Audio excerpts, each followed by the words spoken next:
the dream, falling in love with the dream that never was. They gave you a gift, even though they're not here, even though they went their own way, you went yours. They gave you that gift of inspiration, of a dream that you feel you want to experience in this lifetime. That's a huge gift. Imagine the wind in your sails. Imagine the inspiration, the colors. You start to see the world differently. You carry that vibration with you. That love is legitimate, right? But we need to talk about something. We need to talk about the dreams that we fall in love with, that we attach to, that we bond with.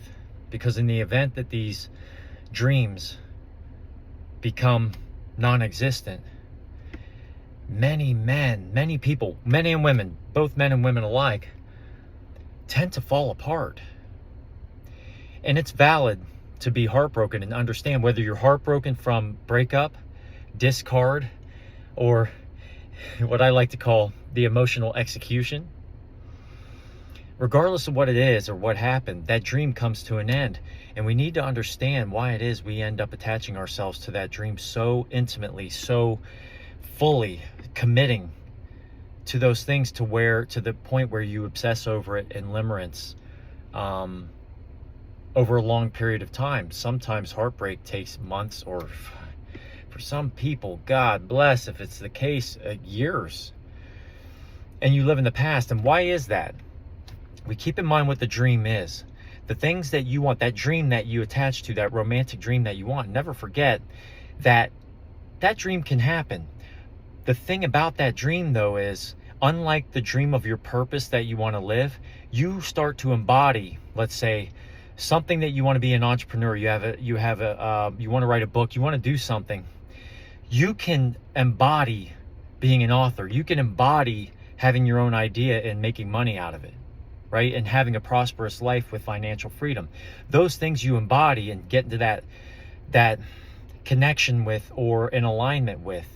Your vibration becomes in alignment with it, and therefore it already is. You step into what already exists. That's your dream that you can become. You can control that through mind control. You control your own mind, your own thought patterns. You embody and embrace being that emotional feeling of already having that which you want, okay? Now, the difference between that and then trying to embody that dream of a romantic relationship is that you cannot control what another person thinks. You cannot control what another person does.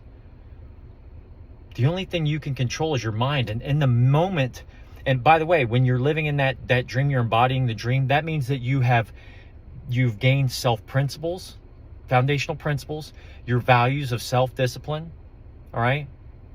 Self-respect, self-love, and self-dignity, and you embody that dream while building those principles and that mindset up and those values. And then you practice having those values and protecting them with healthy boundaries. But boundaries don't exist in that relationship that you're trying to control, that you're trying to live through that romantic dream. When you don't set those boundaries, those values will dissipate and you will sacrifice the self for that relationship. All right? And this is the problem. We detach from the self. We betray the self and start to attach yourself to the other person, instead of allowing that person to come into your frame that you've built over time. Things that attract naturally to you living through your purpose, that spiritual, that state, that mental state of energy, of commonality that you have with your dream, with your purpose, or with that person. You feel a spiritual connection, but it has to be reciprocated. There has to be respect. When you lose yourself in that relationship, you start to lose respect. And this is where you lose control, because a person that doesn't respect you is no longer going to treat you the same. They're no longer going to feel the same. And that constant feeling of not feeling the same is going to lose attraction. And now you can't control what that person does. Now you can't chase this or change the snowball effect of how they're feeling. They're lost in their feelings. And you become lost in their feelings because their feelings become a barometer or a thermometer for how you're feeling, and you orbit around how they're feeling. Now you're chasing something. Now you have to hold on tightly. Now you're out of control. And now you lose. You lose it, and you lose the dream that never was. But that person gave you the gift of inspiration of what you want in your life. And the things that you can control are that dream of your purpose. And that stuff around you, the romance and all of that stuff, will attract to you naturally. And you can maintain your emotional distance and self-integrity by setting healthy boundaries and protecting that which you've built over time.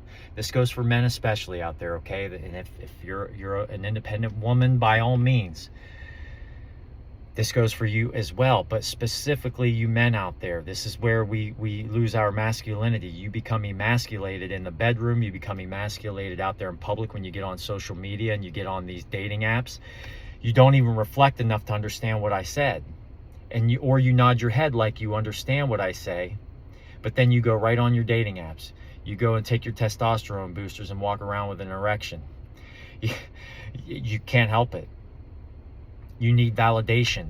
When you lose that purpose and the values that come with living through that purpose, the values and integrity and the foundational principles and the virtues that you built over time living through that purpose, you start to lose. You lose it within yourself, and then the person who's no longer respecting you, they're only reflecting back to you what you're thinking and how you're treating yourself. Keep that in mind. Live through your purpose. That's your dream. That's your dream. That's what you can control. You can't control what anybody else is thinking, feeling, or doing.